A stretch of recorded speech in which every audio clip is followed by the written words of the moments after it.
All right, I have a confession to make. As a Harvard and Oxford trained MD PhD, I'm walking around with an LDL cholesterol over 500, 574 on last check, and my total cholesterol's over 700. Now, to put these numbers in perspective, if you show them to your average doctor, they can't believe them. They're higher than levels your average doctor sees in their entire career. You show them to a cardiologist, and they're astounded I'm even walking around alive, let alone thriving. Because these levels, they rival those found in a 1 in 1 million genetic condition, homozygous familial hypercholesterolemia, a disease that kills children by heart attacks by as young as 8 or 10. A disease that has cemented a fear of LDL into the bedrock of modern cardiology. But here's the thing. I don't have familial hypercholesterolemia. Something very different, something very misunderstood is going on inside my body. And in today's video, I want to talk to you about it. I want to bring you to the bleeding edge of modern cardiology, lipidology, and metabolism. Talk about difficult medical decisions that I've had to make personally. I'm going to disclose a lot, but I want you to really hear the words that are coming out of my mouth. You'll realize this isn't about dogma. This isn't about what to think. This is about how to think. Let's get started. We actually have very strong evidence for it tends to work. Predictably and reliably are lean mass hyperresponders at high risk for cardiovascular disease. The leanness isn't a fixed rule. I agonized over it. The Oreo cookies lowered my LDL more than twice as much as the statin. This response is now recognized as a distinct metabolic phenotype. This is a controversial question, and the answer is lean mass hyperresponders are far more interesting. Look at your LDL and ApoB levels in context. Anyway, once my doctors recover from their metaphorical surprise-induced myocardial infarction, their fear turns to confusion. They wonder, how could a Harvard-Oxford-trained MD PhD be walking around with an LDL of 574 unmedicated? I once even had someone tell me, and I swear this is a real quote, I feel like I just saw Albert Einstein snorting lines in a flat earther t-shirt. I guess it's a compliment? Anyway, then their confusion, remember, fear to confusion, turns to disbelief. When I explain, not only do I understand how to lower my LDL cholesterol, I could drop it from 574 to 90 milligrams per deciliter within a few weeks, even without medication. And that's because my LDL is not elevated because of a genetic defect, but because of a different reason. I'm ketogenic, I'm on a ketogenic diet, and I'm lean. In fact, this is a known phenomenon. Lean individuals on ketogenic diets often see dramatic increases in cholesterol, total and LDL cholesterol. Now, to be clear, this is not a majority response. Most people, the majority who go on low-carb diets, are overweight or have obesity. And in those cases, LDL cholesterol and ApoB levels typically stay the same or drop. And real quickly, if that term ApoB is new to you, it's another biomarker that's associated with LDL cholesterol. So cholesterol is a molecule that can be carried around in the blood on various particles. One of these species of particles are LDL particles. LDL cholesterol is the measure or calculation of the cholesterol in all your LDL particles, and ApoB is an apolipoprotein on each LDL particle. There's one ApoB per one LDL. And if that went over your head, don't worry about it. The point is this, that among lean, insulin-sensitive individuals, cholesterol, LDL cholesterol, and ApoB can rise astronomically when people go low-carb. This response is now recognized as a distinct metabolic phenotype known as the lean mass hyperresponder, or LMHR. My colleagues and I have been studying lean mass hyperresponders for years, trying to understand what they are, why they respond this way, and what their true cardiovascular risk profile might be. And yes, as many of you know, the research has become a lightning rod for controversy on social media. But if you think that bothers me, it doesn't. It excites me, at least from a scientific perspective. Yes, my numbers and those like me are extreme.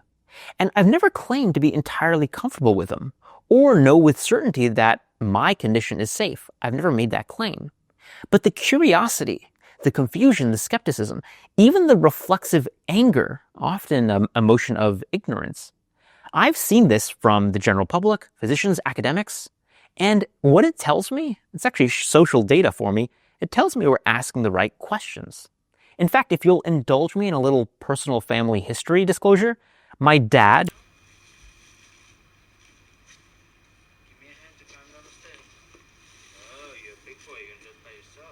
who was a bit of a troublemaker himself in his own right, he always encouraged me as a child to keep asking questions. I'm really grateful for this lesson. He always taught me, if you're not satisfied with an answer, don't fold to authority, not even me being dad. Keep asking. And if the authority gets pissed off and fails to provide sufficient answers still, it probably means you don't just have a good question, you have a great question. Never let your curiosity be bullied into submission. Anyway, in this video, my goal is to explain to you what lean mass hyperresponders are, bring you up to speed on the what, why, and how of this phenotype, and to clarify why I'm willingly walking around with an LDL cholesterol of 574 milligrams per deciliter, and why I don't recommend you generalize from my N equals 1 to your own. And I'm going to direct you to more learning resources by the end. Anyway, lean mass hyperresponders, let's define them. They're individuals who adopt a low carbohydrate diet, often ketogenic, and then experience a change in their lipid profile. Their LDL jumps to over 200 milligrams per deciliter. Their HDL also jumps over 80, and their triglycerides are 70 or below. Now, this lipid profile is rare in the general population, but surprisingly common among lean individuals who go low carb. And to be clear, people get confused about this, lean isn't actually a criterion. The term lean mass in lean mass hyperresponder reflects the hypothesis that this pattern, this lipid pattern I just described, emerges in those who are lean, insulin sensitive, and on low carb diets. The leanness isn't a fixed rule, but a metabolic fingerprint. It's kind of like a party trick where I can go, or my friends can go, to a group, say a gym, and look around and pick people out who we think would convert into lean mass hyperresponders because they look a certain way. And importantly, really importantly, this lean mass hyperresponder phenomenon must be distinguished from what I mentioned earlier, familial hypercholesterolemia, where LDL cholesterol and ApoB levels are high from birth due to a genetic defect in lipid metabolism, a broken lipid metabolism. By contrast, lean mass hyperresponders like me have generally normal cholesterol on mixed macronutrient diets and only see their LDL cholesterol surge when they restrict carbohydrates. And as an added nuanced note, this isn't a result of just saturated fat, butter guzzling, or a fiber deficiency either. Lean mass hyperresponders are far more interesting. In fact, I can actually eat a very low saturated fat, high fiber diet. But if my carbs are low, my LDL is high, much higher than if I eat a standard American diet, even filled with cookies and ice cream.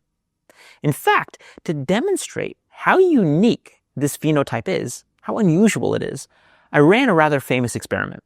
Many of you might know about it. It was called Oreo versus Statin. But let's review for those of you who have not heard about it. Over a year ago, I predicted, then publicly stated, that I could lower my LDL cholesterol by eating 12 Oreo cookies per day on top of an otherwise ketogenic diet. That's about 100 grams of net carbs daily added to my diet. I hypothesized this would be sufficient to drop my LDL. Now, to be clear, this wasn't a dietary swap. It was a pure addition. I kept strictly to my baseline diet, but added a sleeve of Oreos per day. But I didn't just stop there. As a scientist, I tried to dot my I's and cross my T's. So I submitted the protocol to Harvard's Institutional Review Board, received an IRB exemption letter, and had my primary care physician order all labs directly into my electronic medical record, and recruited a senior lipidologist, maybe you guys know Dr. William Cromwell, to consult and co-author what would become a peer-reviewed and published case study, the famous Oreo versus Statin study. So this is how the trial was conducted. It was a crossover trial. First, I had the cookie intervention. After locking in my baseline diet, I ate Oreo cookies on top of that diet for about 2 weeks. Then I engaged in a 3-month washout period to reset my cholesterol. And then I underwent 6 weeks of high-intensity statin therapy, 20 milligrams of Crestor daily. The results? The Oreo cookies lowered my LDL more than twice as much as the statin and in 1/3 the time. And even though this was an N=1 experiment, the results were predictable, robust, widely shared, and have since been replicated by half a dozen or more MDs and PhDs. In fact, my only regret on this project is that I didn't end the paper, and that's how the cholesterol cookie crumbles. Now, to be clear, I'm not recommending this intervention. I'm not recommending Oreo cookies for health. The result is interesting, and it's meant to be a metabolic demonstration specific to the metabolic context of lean, insulin-sensitive individuals who go on low-carb or ketogenic diets. It wouldn't apply to your average person eating a standard Western diet. So for those of you watching this, really eager to add an Oreo milkshake to your standard lunch of burger and fries, I'm sorry, it won't work. But for those, like me, it tends to work predictably and reliably. And no, it doesn't need to be Oreos. It can be any carb. Any carbohydrate source in a lean mass hyperresponder, a true lean mass hyperresponder, will drop their LDL cholesterol. So why? Let's get to that explanation. The lipid energy model is what explains the lean mass hyperresponder phenotype. It proposes that when you're lean and insulin sensitive, going low carb increases fat burning, fat mobilization. Free fatty acids are released from your fat cells into the bloodstream, and some are taken up by the liver, where they are repackaged into what are called VLDL particles. These are precursors to LDL particles. These VLDLs, they don't build up because they're rapidly offloaded at muscle and fat tissue. Otherwise stated, there's rapid turnover of the VLDL particles, and this results in elevated LDL, elevated HDL, and lower triglycerides. If you want more on this, you can read this paper. And while the lipid energy model is still a hypothesis, it continues to predict outcomes remarkably well again and again and again across individuals and across interventions. So it's the best working model we have, and we're continuing to work to develop it. And here's the rub, Chubb. You might be wondering now, why does this just happen in lean people? Why doesn't the lipid energy model apply to those in obesity? Why is it revealed by leanness? Well, we don't really know, at least not completely, but we do know a few things.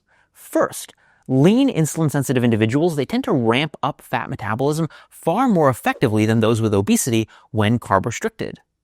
Second, fat is an endocrine organ. It secretes hormones like leptin, adiponectin, 12-13-dihome, myeloperoxidase, and others. And this shifts metabolic dynamics broadly. These hormones likely collectively influence whether someone becomes a lean mass hyperresponder or not. And I'd also add that everyone has a different personal fat threshold, where they retain fat, how big their fat cells grow. So what that means is that for some people, a lean mass hyperresponder phenotype, that metabolic triad of lipid markers, might show up below a BMI of 27. For others, below a BMI of 22. And some people may never become lean mass hyperresponders no matter how lean they get. It's possible. So while this is not a primary genetic condition, there may be permissive or restrictive genetics that allow the phenotype. That's possible. Third, we actually have very strong evidence for an inverse relationship between LDL cholesterol and BMI, consistent with the lipid energy model. To be clear, this is in the context of low-carb diets. But around the same time as the Oreo versus statin paper was published, we also published another study, a meta-analysis of 41 human randomized controlled trials in a top nutrition journal, the American Journal of Clinical Nutrition, and it showed that the leaner you are, the greater your LDL cholesterol rises on low-carb diets. Now, if you respect the hierarchy of evidence, it doesn't get much stronger than a meta-analysis of human randomized controlled trials. And fourth, clinicians are seeing these patterns too. Many patients' LDL cholesterol stay flat or decline as they lose weight, if they have excess weight to lose, on ketogenic diets, until they reach a BMI around 25. Then the LDL can spike sharply. There are numerous examples, but here's one real example I have permission to share.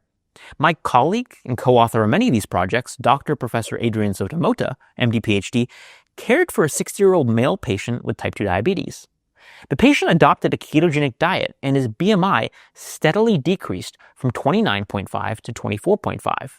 And during his weight loss journey, his LDL remained lowish, around 90, 95, until he reached that healthy BMI under 25.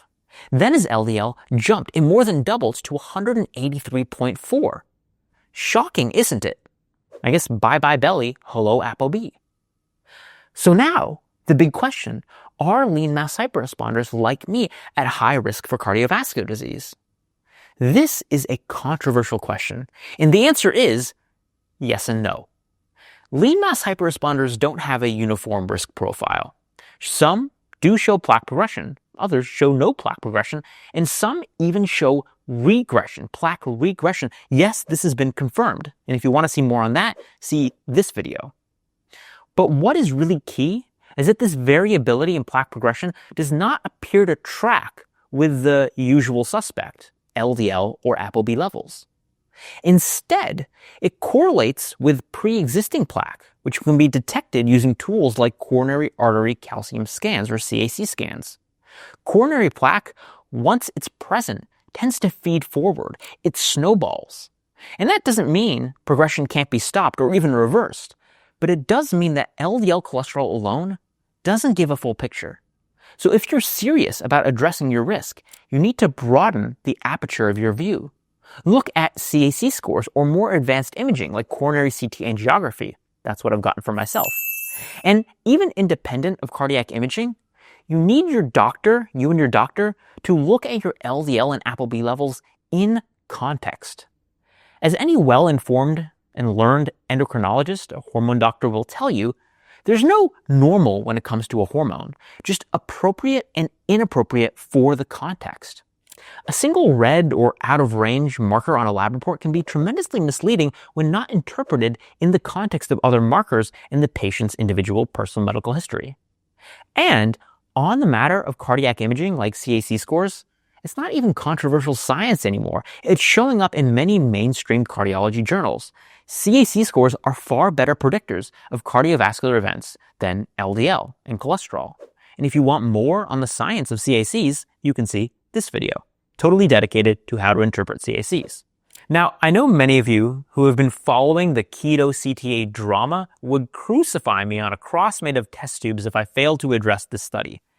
I'm not hiding on this matter, but there's so much to unpack, it's beyond the scope of this video. The purpose of this video is to get newbies up to speed on this area of research and explain why my own case is the way it is and why I'm actually willing to stroll around Boston with an LDL of near 600. But if you do want more on the KETO-CTA study, we are now speaking up. So start by seeing Dave Feldman's presentation and also our recent interview. Hey, this doesn't make sense to me. This is the hardest I've ever had to work at not running my mouth. These and many more resources are linked below. This study and this story are quickly evolving. It's certainly been a drama, a pretty exciting one at that. But let me bring this back to my own story, because I know it's of interest to many of you. Let's face it, a Harvard-Oxford-trained MD PhD walking around with an LDL of 574 is going to raise some big eyebrows. I got caterpillars up here. And since I've chosen to be radically open about my personal health journey, this was a decision I made early on in my public life, I do feel an obligation to explain why I've made the choices I've made, and why I do not expect you to do the same. First and foremost, this is not a casual decision for me. I agonized over it. Strike that. I do agonize over it. Present tense.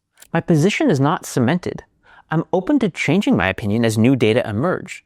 And if a lipidologist or any celebrity scientist wants to challenge me on the record, on a recorded podcast or a live cast, I welcome it.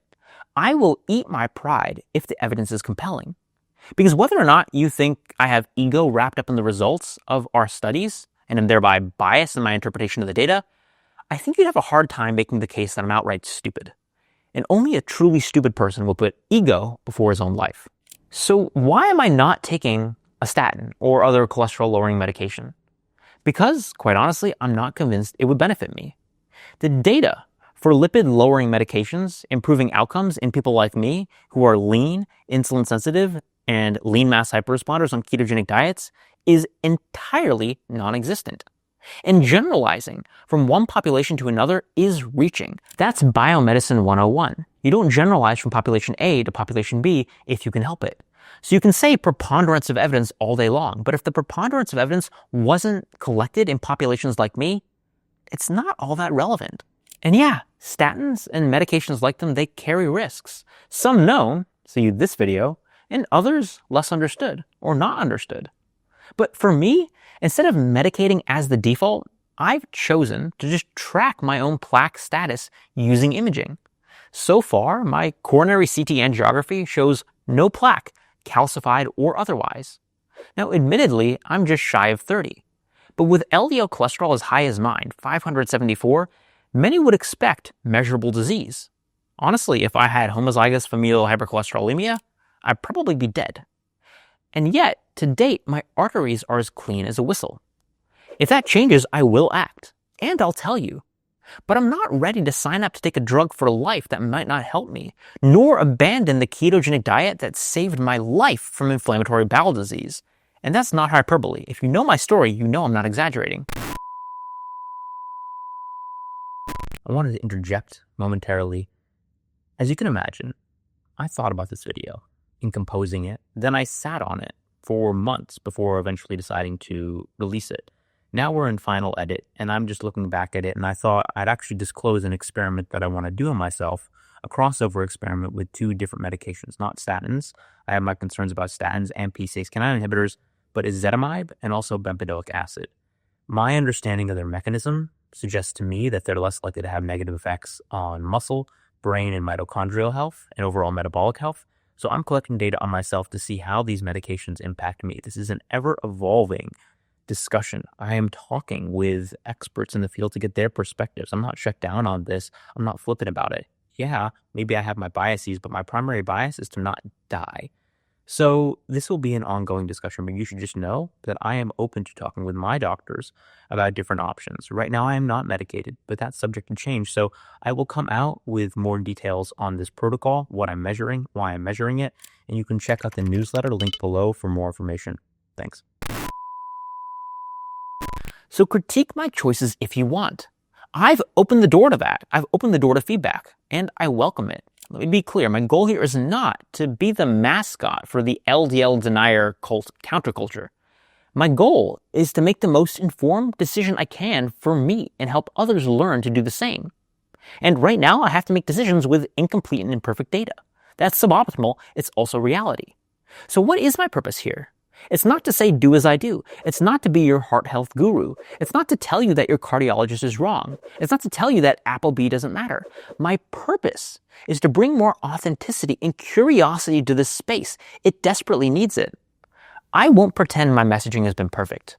It wasn't. It won't ever be.